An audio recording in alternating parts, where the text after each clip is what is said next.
Good morning, class 9. Today we discuss about ribosome और protein factory of cell. ये आपका ribosome protein बनाने में हेल्प करता है, so that's why ribosome also known as protein factory of cell. Ribosome are small dense granular ribonucleoprotein that is RNA protein. Ribosome जो होते हैं आपके छोटे हैं, ग्रैनुलर छोटे छोटे दानेदार स्ट्रक्चर है और ये राइबोन्यूक्लियोप्रोटीन से बना हुआ है. दैट्स मीन कि ये आरएनए और प्रोटीन से मिलकर के बना होता है. Ribosomes found attach on the outer surface of ER endoplasmic reticulum nucleus and freely scattered in cytoplasm. जो आप राइबोसोम कहाँ पर प्रेजेंट होते हैं, एक तो ये आपके एंडोप्लाज्मिक रेटिकुलम की आउटर सरफेस पर प्रेजेंट होते हैं, न्यूक्लियस की आउटर मेम्ब्रेन पर प्रेजेंट होते हैं. इसके अलावा राइबोसोम साइटोप्लाज्म के अंदर बिखरे हुए रहते हैं और ये आपके माइटोकॉन्ड्रिया में भी मिलते हैं और क्लोरोप्लास्ट में भी मिलते हैं. तो आप कह सकते हैं ribosome found in endoplasmic reticulum nucleus scattered in cytoplasm mitochondria and chloroplast. अब जो राइबोसोम की डिस्कवरी है, ये सबसे पहले जो आइसोलेट किए गए थे वो बता रहा हूँ आपको. Ribosome were first isolated E coli by Tissieres and J.D. Watson 1958. Ribosome को सबसे पहले ई कोलाई एक बैक्टीरिया होता है, तो ई कोलाई से सबसे पहले राइबोसोम को टीजर्स एंड J.D. वॉटसन ने 1958 में अलग किया था. आपको फिर से बता रहा हूँ, ई कोलाई एक बैक्टीरिया होता है. सबसे पहले बैक्टीरिया में से राइबोसोम्स को टीजर्स एंड J.D. वॉटसन ने 1958 में अलग किया था. अब 1958 में इन्होंने अलग किया था, लेकिन पैलेड नाम के एक साइंटिस्ट थे जिन्होंने इनको सबसे पहले राइबोसोम को इलेक्ट्रॉन माइक्रोस्कोप में ऑब्जर्व किया था. ओके, तो राइबोसोम को सबसे पहले जो ऑब्जर्व करने का काम है इलेक्ट्रॉन माइक्रोस्कोप में, पैलेड ने किया.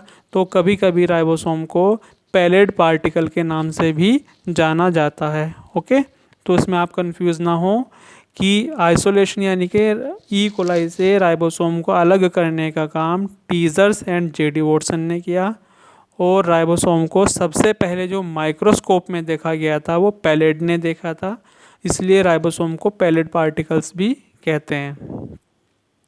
अब ये आपके जो राइबोसोम्स हैं टू टाइप्स के होते हैं, prokaryotic ribosomes and eukaryotic ribosomes. सबसे पहले प्रोकैरियोटिक राइबोसोम्स देखेंगे. There actually are simple 70s ribosomes are prokaryotic ribosomes. Means जहां आपके 70s राइबोसोम प्रेजेंट होंगे वो आपके प्रोकैरियोटिक राइबोसोम्स कहलाएंगे. कंपोज्ड ऑफ दो सब यूनिट से मिलकर के बने होते हैं, जिन्हें आप क्या कहते हैं, सेवेजबर्ग कोएफिशिएंट्स ऑफ 30 एंड ये तो होती है आपकी स्मॉल यूनिट 30s की एंड स्मॉलर सब यूनिट 50s लार्ज सब यूनिट. ये जो सब यूनिट है जिसको आपने नाम दिया है सेवेजबर्ग कोएफिशिएंट, इन दोनों मतलब जो राइबोसोम्स की यूनिट हैं 50s और 30s, इन दोनों की डिस्कवरी सेवेजबर्ग नाम के साइंटिस्ट ने की थी, इसलिए हम इसको सेवेजबर्ग कोएफिशिएंट कहते हैं. देखिए मैंने आपको बताया राइबोसोम टू टाइप्स के होते हैं, prokaryotic ribosomes and eukaryotic ribosome. जो प्रोकैरियोटिक राइबोसोम्स होते हैं वो 70s राइबोसोम्स होते हैं और जो 70s राइबोसोम्स हैं दो सब यूनिट से मिलकर के बने होते हैं. इसमें जो छोटी यूनिट होती है, स्मॉलर यूनिट होती है, उसको हम 30s सेवेजबर्ग कोएफिशिएंट्स स्मॉलर यूनिट कहते हैं, जबकि जो बड़ी यूनिट होती है वो 50s लार्ज सब यूनिट कहलाती है. यहाँ कैपिटल एस का मीनिंग होता है सेवेजबर्ग.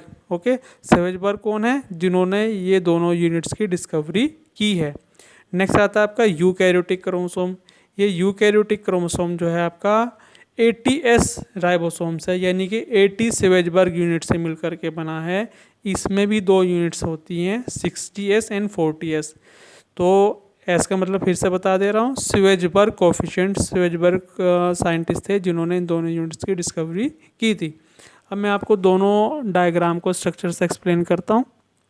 जैसे मैंने बताया था कि जो 70s राइबोसोम्स हैं वो आपके प्रोकैरियोटिक राइबोसोम्स कहलाते हैं और इसकी दो यूनिट होती है 30s एंड 50s. दो सब बताया था मैंने आपको, जो 30th सब यूनिट होती है डायग्राम में भी देख लेंगे आपकी स्मॉलर है, और जो 50th सब यूनिट है ये आपकी लार्ज है। यानी कि डायग्राम से भी बिल्कुल क्लियर हो रहा है कि जो 70th राइबोसोम की दो यूनिट्स होती हैं, एक स्मॉलर 30th और एक लार्जर होती है 50th। इसमें 5s RNA है, 23s RNA, दो इसमें सोलुबल RNA प्रेजेंट होता है, ये इनकी क्वांटिटी होती है। ये भी यहाँ आपका 60s राइबोसोमल RNA है। ओके, तो ये हो गया आपका 70s राइबोसोम, ये आपके क्लोरोप्लास्ट और माइटोकॉन्ड्रिया में मिलता है। नेक्स्ट है आपका यूकैरियोटिक राइबोसोम्स, यानी कि जो यूकैरियोटिक सेल्स में मिलेगा। We are the examples of eukaryotes. अब ये भी आपका 80s राइबोसोम दो सब यूनिट से मिलकर के बना होता है। 60s सब यूनिट ये भी आपकी लार्ज होती है, और 40s सब यूनिट ये स्मॉलर होती है। ओके, तो ये आपका स्ट्रक्चर हो गया prokaryotic ribosomes and eukaryotic ribosome. दोनों में आप डिफ्रेंशिएट भी कर सकते हैं with the help of diagram. अब आपको बताना है chemical compositions of ribosome. Ribosome किन किन सब यूनिट से मिलकर के बना होता है। देखिए, जो राइबोसोम बना होता है, सबसे पहले उसके अंदर राइबो न्यूक्लिक एसिड आरएनए से बनता है। प्रोटीन होती है इसके अंदर, और इसके अलावा कुछ स्मॉल क्वांटिटी में अलग सब्सटेंसेस भी होते हैं, जैसे आपका लिपिड्स हो गया, आयंस हो गए लाइक Mg+, कैल्शियम और मैग्नीज। ये आपके आयंस हैं जो आरएनए को बनाने में हेल्प करते हैं। शॉर्ट में आप ये भी कह सकते हैं chemical composition of ribosomes are RNA, protein, certain ions like Mg, Ca, Mn। Okay, functions of ribosome. देखिए, सबसे पहले फंक्शंस क्या है इसका, ये प्रोटीन बनाने में हेल्प करता है हमारी बॉडी में, तो इसलिए कहा कि ribosome are essential in the process of synthesis of protein. तो ये राइबोसोम बनाने के लिए नेसेसरी है, तो आप कह सकते हैं ribosome is the sites of protein. Presumably or perhaps the ribosome attached to the ER endoplasmic reticulum are active in protein synthesis. जो एंडोप्लाज्मिक रेटिकुलम पर राइबोसोम प्रेजेंट होते हैं वो भी प्रोटीन सिंथेसिस में हेल्प करते हैं। While free ribosomes are not synthesized. जो राइबोसोम्स फ्री होते हैं वो प्रोटीन सिंथेसिस में हेल्प नहीं करते, बल्कि protein are transported through endoplasmic reticulum membrane and added into globules within the cisternae and canals in the cell that produce protein for transports। देखिए इन्होंने क्या बहुत अच्छा मीनिंग बता रहे हैं यहाँ से, ये देखेंगे while free ribosomes are not synthesize protein. जो फ्री राइबोसोम्स होंगे वो प्रोटीन बनाने में हेल्प नहीं करेंगे, बल्कि proteins are transported through endoplasmic reticulum. अब यहाँ पर जो प्रोटीन है वो एंडोप्लाज्मिक रेटिकुलम के थ्रू ट्रांसपोर्ट की जाएगी एंड असेंबल्ड और ऐड कर दी जाएगी into globules within the cisternae में, जो कि गोल्जी एपरेटस के पार्ट होते हैं, सिस्टर्नी में भेज दी जाएगी। And canals in the cell that provide protein. जो सेल्स की कैनाल या ट्यूब होंगी वहाँ पर इसको प्रोड्यूस किया जाएगा, ताकि कैनाल्स के अंदर प्रोटीन को ट्रांसपोर्ट किया जाएगा, ताकि इस ट्यूब्स के थ्रू, इन कैनाल्स के थ्रू प्रोटीन अगले सेक्शन में या नेक्स्ट सेक्शन में जा सके।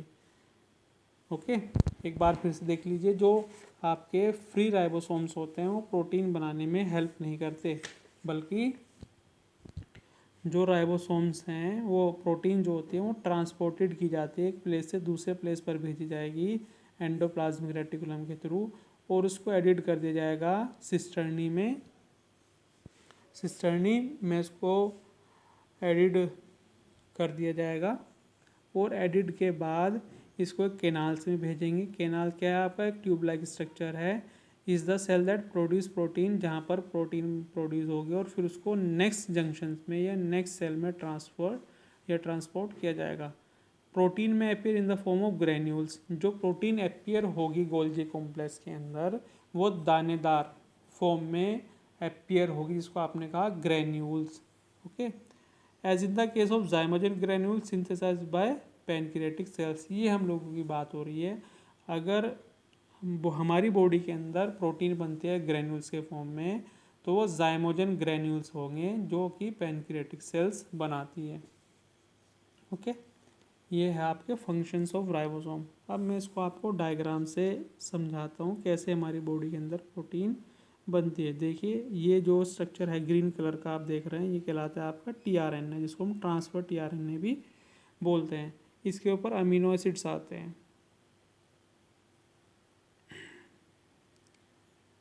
सबसे पहले इस डायग्राम को देखिए, ये जो बाहर की ब्लू कलर की लाइनिंग है इसको हम कह रहे हैं प्लाज्मा मेम्ब्रेन।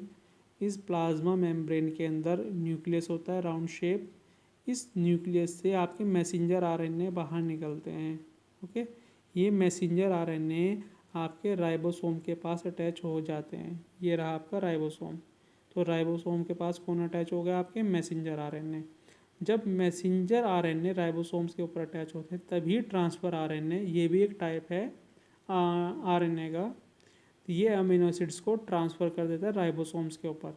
तो आपके मैसेंजर आरएनए और टीआरएनए मिलकर हमारी बॉडी में प्रोटीन बनाने का काम करते हैं। तो ये साइकिल इस तरह से कंटिन्यूसली चलती रहती है। एक बार और देख लेंगे। ये कोई सेल है, इसकी आउटर मेम्ब्रेन प्लाज्मा मेम्ब्रेन कहलाती है। इसके अंदर जो जेली लाइक सब्सटेंसेस है वो आपके साइटोप्लाज्म कहलाता है। ठीक है, तो न्यूक्लियस से आपके मैसेंजर आरएनए बाहर निकलते हैं और राइबोसोम के ऊपर आकर अटैच हो जाते हैं। जैसे ही राइबोसोम के ऊपर मैसेंजर आरएनए अटैच होते हैं तभी टीआरएनए अमीनो एसिड्स को मैसेंजर आरएनए के ऊपर ट्रांसफर्स करते हैं। तो आपका अमीनो एसिड्स और राइबोसोम मिल करके प्रोटीन फॉर्मेशन का काम करते हैं। ये साइकिल इसी तरह कंटिन्यूस चलती रहती है। इसमें अगर आपको कोई प्रॉब्लम हो तो प्लीज़ कांटेक्ट कीजिएगा। Okay, have a good day.